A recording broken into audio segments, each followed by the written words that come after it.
Assalamualaikum warahmatullahi wabarakatuh. Waalaikumsalam. Bismillah, alhamdulillah, assalatu wassalamu ala rasulillah, la haula wala quwwata illa billah, amma ba'da. Saudara-saudaraku sebangsa setanah air yang saya cintai, saya banggakan, podcast hari ini sangat istimewa. Kami para YouTuber dari Banyumas khususnya berkesempatan sowan dengan beliau Gus Faris dari Buntet Cirebon untuk menanyakan dan berbincang-bincang beberapa hal yang sangat penting saya kira terkait dengan polemik internal di Pengurus Besar Nahdlatul Ulama yang sampai detik ini semakin panas, semakin runcing, semakin tidak jelas ujung pangkalnya. Assalamualaikum Gus. Assalamualaikum warahmatullahi wabarakatuh. Sehat Gus. Alhamdulillah sehat. Menurut Gus. Yeah. Jadi to the point saja. Kemarin sekitar 3 atau 4 hari yang lalu Panjenengan Daulat menjadi Ketua Forum Ulama Jawa NU. Ya. Betul namanya ya? Ketua Forum Ulama NU Jawa. Forum Ulama NU Jawa Atau Kiai NU Jawa. Forum Kiai NU Jawa yang baru saja menggelar sebuah pertemuan besar di Bandung, Jawa Barat. Salah satu poin dari pernyataan sikap yang Panjenengan sampaikan di forum tersebut adalah akan mendirikan atau akan membuat PBNU tandingan. Melihat dinamika PBNU hari ini. Mungkin sebelum masuk ke situ lebih dalam, saya ingin bertanya dulu, latar belakang dari forum itu dibentuk seperti apa tuh tadinya? Latar belakangnya adalah dari keresahan kita melihat konflik yang terjadi di tubuh PBNU yang berlarut-larut tidak kunjung selesai, kemudian semakin hari semakin kacau, di mana kubu yang berseteru ini saling mengungkap aibnya masing-masing. Yang ini menurut kita tidak bisa dibiarkan berlarut-larut, harus segera ditangani, karena khawatirnya nanti ini yang akan menjadi korban atau yang akan dirugikan besar adalah PBNU itu sendiri. Maka kemudian kita berpikir bahwa kita perlu bertindak untuk ikut peduli menyelesaikan konflik yang ada di tubuh PBNU. Seperti itu. Oke, kalau tidak salah kan ada 3 poin penting. Betul. Pernyataan sikap kemarin, 1 mosi tidak percaya. Ya. Berarti kan tidak percaya dengan kepemimpinan Gus Yahya termasuk dan Rois Ishak. Betul. Yang kedua mendesak MLB. Yang ketiga kalau ini tidak berhasil akan mendeklarasikan PBNU tandingan sebagai langkah darurat. Apa alasan apa para Kiai NU Jawa ini membuat sebuah keputusan tidak lagi percaya terhadap kepemimpinan Rais Am dan Gus Yahya hari ini? Ya. Begini ya, Gusman. Kita ini melihat konflik di tubuh PBNU di hari ini itu sudah pada fase yang sangat mahal, di mana kedua kubu ini saling klaim merasa benar, semuanya merasa benar.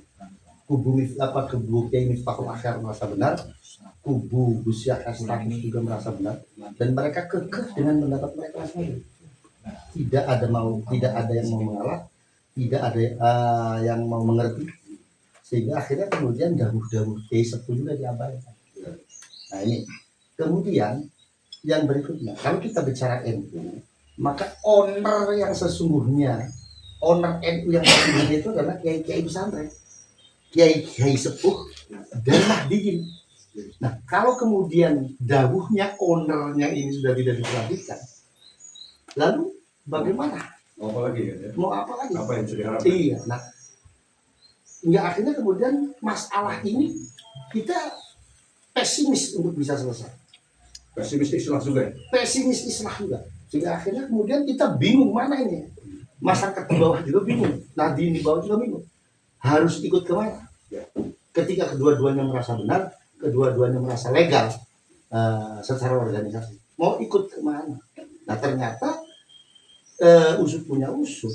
Setelah dicermati betul, kita berpikir bahwa kalau menuruti aturan organisasi harusnya nggak perlu ada konflik seperti ini. Nah, munculnya konflik seperti ini kan berarti ada yang tidak mengikuti aturan organisasi. Baik itu secara ADART ataupun secara moral organisasi. NU dalam hal ini.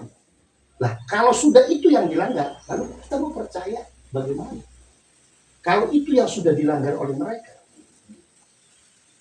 apa yang harus kita percaya dari orang-orang seperti itu?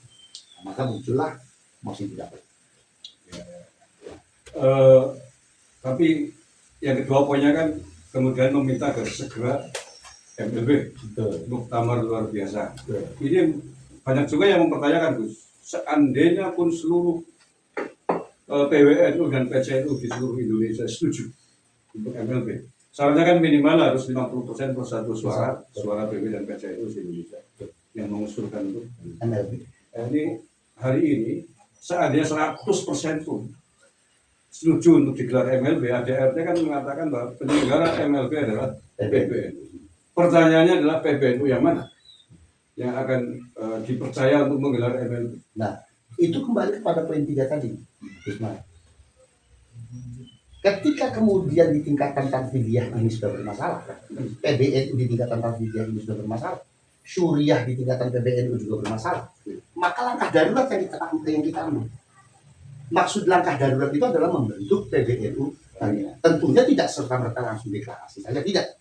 Tetapi dengan kita mengajak bicara pengurus-pengurus PW, pengurus-pengurus PC dan MWC, juga melibatkan kiai-kiai sepuh, kiai-kiai pesantren, mustasyar.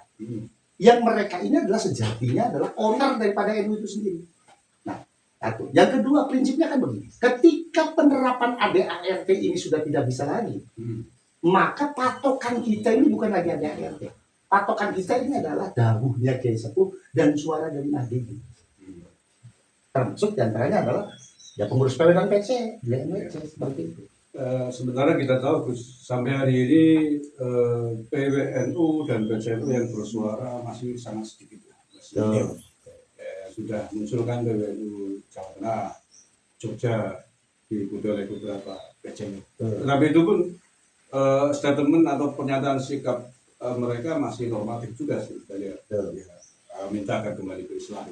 Tapi kan tadi melihat perkembangan dinamikanya sampai detik ini, Islah itu hampir sangat sulit Nah, kalau menurut saya sudah tidak mungkin. Tidak mungkin kan.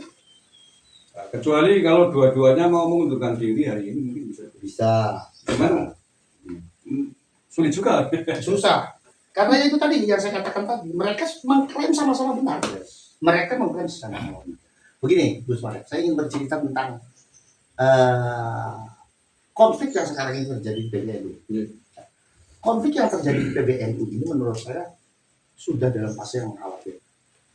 Ada beberapa hal yang kemarin menjadi konsentrasi bahasan kita dalam forum pertemuan itu terkait dengan konflik di PBNU. Yang pertama adalah konflik tentang tambang. Ya. Ini saya bahasakan dugaan, tapi ini insya Allah dugaan saya benar. Ya, dalam konteks hukum masih dugaan. Ya. Di PBNU ini kan muncul beberapa faksi. Ada faksi 1, faksi 2, faksi 3, Faksi faksi dan Musyawarah. Nah, ini masing-masing faksi ini kalau dugaan saya ini berebut untuk mengelola tambang. Faksi yang satu menginginkan mengelola tambang seperti ini, faksi yang satu mengelola tambang seperti ini. Yang dugaan saya lagi, tapi ini insya Allah dugaan saya benar. Masing-masing faksi ini sudah menerima fee dari investornya.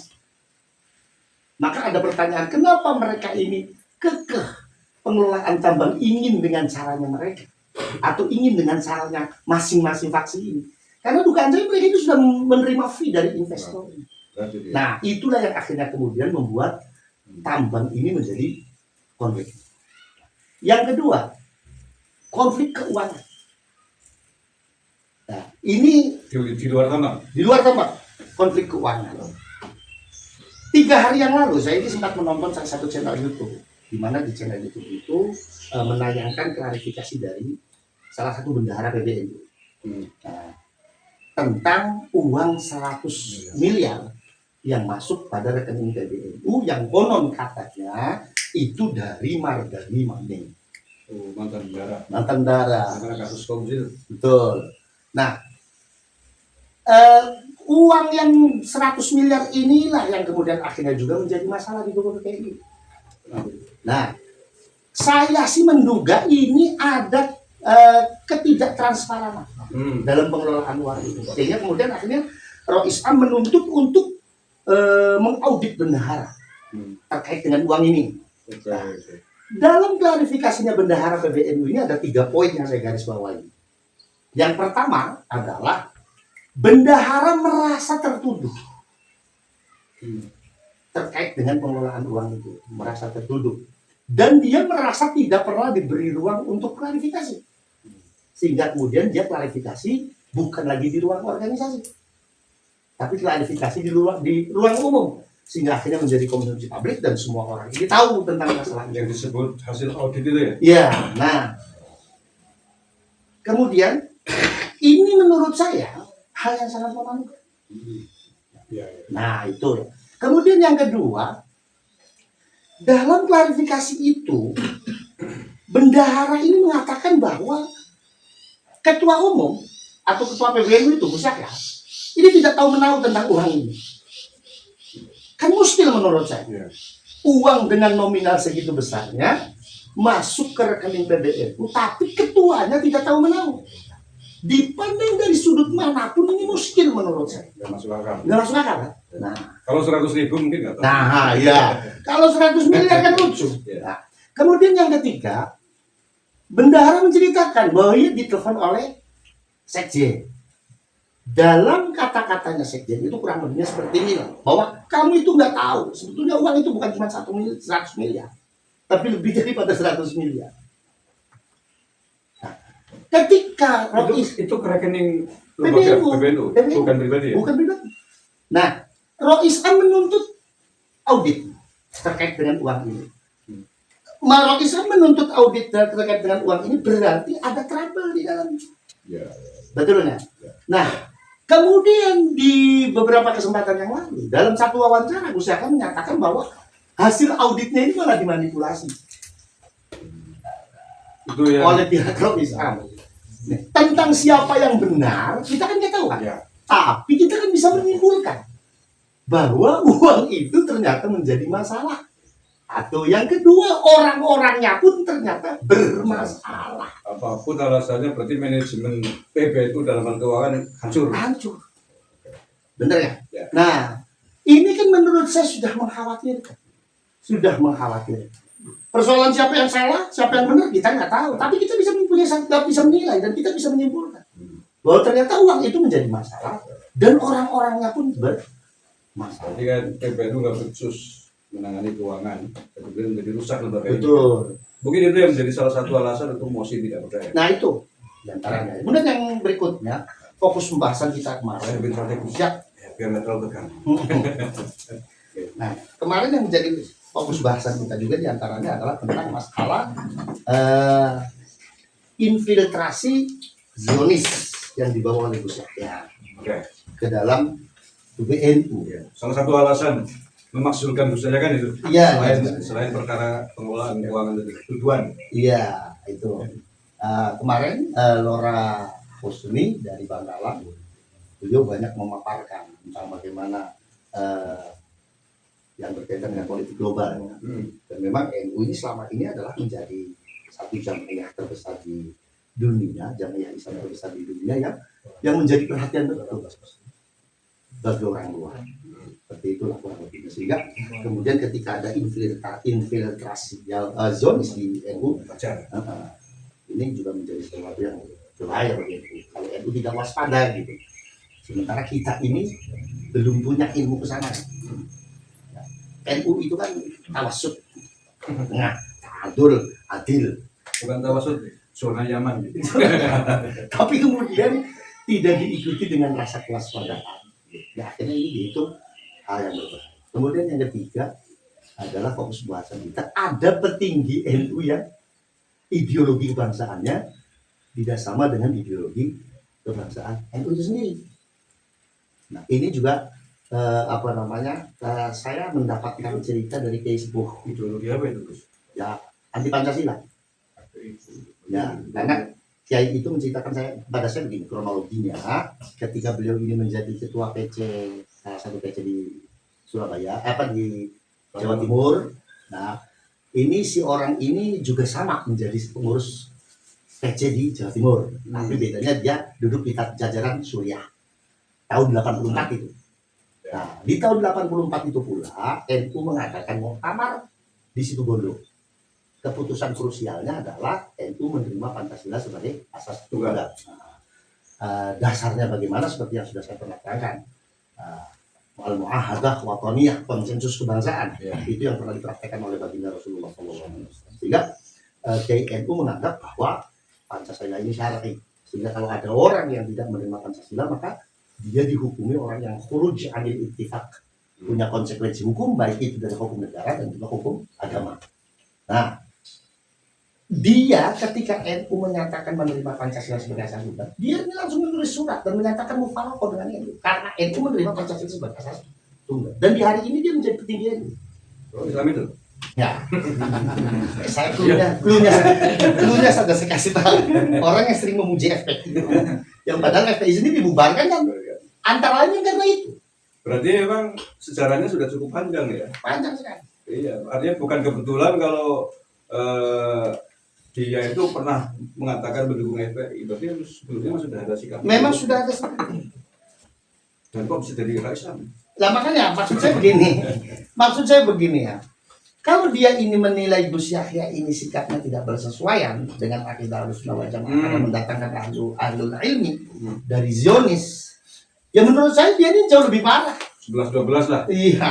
Ya enggak, menurut saya malah jauh lebih parah. Jauh lebih parah. Dia sudah tidak lagi dibahasakan sebagai tidak bersesuaian ideologinya dengan NU. Dia sudah mengingkari NKRI. Mengingkari NKRI berarti mengingkari NU. Jadi artinya bisa saja dihukumi dia itu bukan orang NU. Nah kalau bukan orang NU kok memimpin NU? Yang milih siapa? Nah itu dia. Nah itulah. Itu 3 fokus pembahasan kita kemarin ini yang akhirnya kemudian kita berpikir bahwa NU harus segera diselamatkan. Nah cara menyelamatkannya dengan melihat situasi di hari ini adalah NLB. Itu forum jamiah tertinggi yang pas dengan konstitusional NU. Cuma tadi sekali lagi, kalau sekarang MLB, kubu mana yang akan dianggap sah untuk menggelar MLB? Karena masing-masing pasti akan menggelar MLB. Kalau kubunya Gus Yahya kemudian menggelar MLB, kubunya Yesul Pak, saya pastikan juga akan menggelar MLB yang sama. Ya silakan saja, tapi dia tidak akan pernah mendapatkan legitimasi dari Nahdlatul. Itu yang terpenting. Karena begini, kalau saya melihat di hari ini kan sudah tidak ada wasit. Benar. Semuanya sudah jadi pemain. Wasitnya siapa? Ya Nahdlatul itu. Ya Nahdlatul. Nah makanya kan di dalam pertemuan kemarin pernyataan sikapnya kan mengambil langkah-langkah darurat untuk membentuk PBNU Taniya. Nah ini dimaksud dengan membentuk PBNU Taniya ini. Kita anggap bahwa ini MLB pun kacau lah ya. Seandainya kemudian 2 kubu mengadakan MLB, situasi justru akan semakin kacau, semakin berantakan. Maka forum Kiai NU Jawa akan mengambil pilihan terpahit yang terakhir, membuat PBNU tandingan. Prosesnya seperti apa? Ya kita akan berkoordinasi dengan PW, PC, dan MWC, juga berkoordinasi dengan para kiai sepuh, khususnya mustasyar, untuk bersama-sama mengadakan muktamar kamar luar biasa untuk memilih keputusan. Berarti nanti ada 3 PBNU. Ya, yang apa? Kan kita yang dapat legitimasi dari nanti. PBNU versi Gus Yahya, PBNU versi Yesulwa, dan kalau ini PBNU apa namanya? Perjuangan atau apa? Jadi gini, kan dalam satu visinya juga dikatakan bahwa kita menolak 3 tokoh itu untuk kembali dicalonkan dalam NLB. Kita menolak. Nah, ini juga yang nanti akan kita kita sepakati bersama dengan PW, PC, dan UMC juga K10. Kenapa kita menolak 3 orang itu? Karena saya melihat bahwa sumber masalah itu berawal dari 3 orang ini. Kan seperti itu. Maka untuk menjaga konsolidasi ini berjalan dengan baik, tulus, maka 3 orang ini harus ditolak. Kalau 3 orang ini tetap diperankan, ya nanti akan terjadi seperti itu. Yang saya khawatirkan ditolak dengan paksa oleh kasus hukum. Ya karena kalau dengan cara Islam udah nggak mau. Disuruh MLB, Bundut juga nggak mau. Untuk nanti dipaksa mundur oleh hukum. Misalkan ada yang mengadukan dalam kasus pidana. Kalau sudah diproses, misalkan naudzubillah semuanya tersangka, ini otomatis kan mundur semua. Betul. Nah, kalau itu memang MLB-nya menjadi lebih mudah. Jadi, iya, artinya kalau memang terjadi seperti itu, ya bagaimanapun kita ya harus terima. Harus kita ikuti. Harus kita ikuti karena itu bagian daripada penegakan hukum. Kalau ada siapa ya? Kalau ada siapa? Seluruh Islam tidak mau. Iya, seluruh Islam tidak mau. Kemudian mencari solusi juga tidak mau. Ya sudah. Itu mungkin cara yang bisa ditempuh itu, walaupun memang sangat radikal.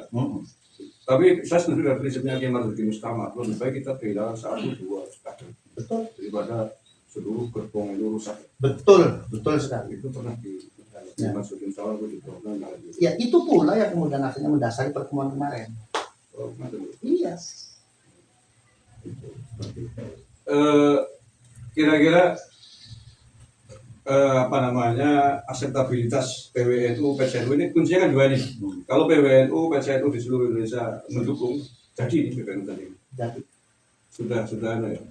Sounding atau dukungan itu sudah mulai muncul. ya sudah mulai kita komunikasikan. Kalau memang itu diperlukan sebagai jalan terakhir darurat lah. Kita Seandainya itu betul nanti terwujud berdiri PBNU tandingan, ini akan menjadi PBNU baru dengan menyusun ADART baru atau pakai ADART PBNU yang lama? Kalau ada ART yang lama itu kan sebetulnya masih sesuai. Hanya kan ini pelaksanaannya di periode sekarang ini yang tidak efektif. Ya saya kira untuk ADART tidak perlu membuat ADART. Oke, berarti masih pakai ADART Ya, NU yang hari ini dipakai ya? Iya. Hanya berganti kepengurusannya. Betul. Tapi itu kan harus muktamar, sekali. Iya. Seperti prosesnya di muktamar ya? Ya di muktamar. Maka kemudian kita ini tidak bicara siapa yang akan dicalonkan. Oke. Karena itu bukan ranah kita. Itu ranah Muktamiri. Ya. Malah kemarin juga kan sempat di framing juga itu waktu saya menyebutkan Kiai Romai Rama itu. Pengaji Romero. Iya. Iya, itu kan disangkanya pengaji Romai Rama akan dijadikan sebagai ketua Hafiz. Kan sebetulnya nggak begitu. Karena kita tidak bicara siapa yang akan kita calonkan, kita tidak bicara siapa yang akan dicalonkan. Karena itu bukan ranah kita, itu ranahnya Muktamiri. Dengan catatan tidak melibatkan 3 orang ini. Tapi kalau pengaji Romai Rama masuk di PBNU mungkin di Mustasar itu. Ya, bisa. Kalau memang itu dikehendaki oleh Nahdien ya. Kecuali beliau sudah pernah menjadi pengurus PBNU. Biasanya kan syarat tatib Betul. untuk bisa dicalonkan menjadi ketua umum PBNU kan sudah pernah. Betul. Atau aktif selama 5 tahun. Ya, itu pasti akan sebelum dari tatib itu biasalah permainan politik organisasi gitu. Tapi kalau Nahdiennya berkehendak ya, kenapa? Tatibnya harus diganti. Iya, wong Kiai Romai Rama juga kan gitu. Ya, sekali lah. Sekali karena bukan hanya melihat kedekatannya beliau dengan siapa, saya dulu dengan apa saya, dengan PJ ya, bukan itu aja, tapi karena memang kulturnya, lalu kemudian pemahaman KMA-nya bisa sangat kuat. Lah kenapa kemarin saya itu menyebutkan Bang Haji, kemudian itu karena kita perlu mengapresiasi kan Agus, bagaimana perhatiannya beliau terhadap NU. Kemarin di podcastnya kan luar biasa pernyataannya beliau, itu mengingatkan kepada kita.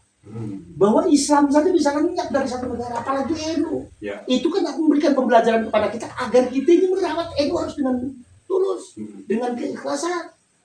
Masuk akal. Ya, itu kan yang digambarkan Brazil itu negara Spanyol apa ya? Andalus ya.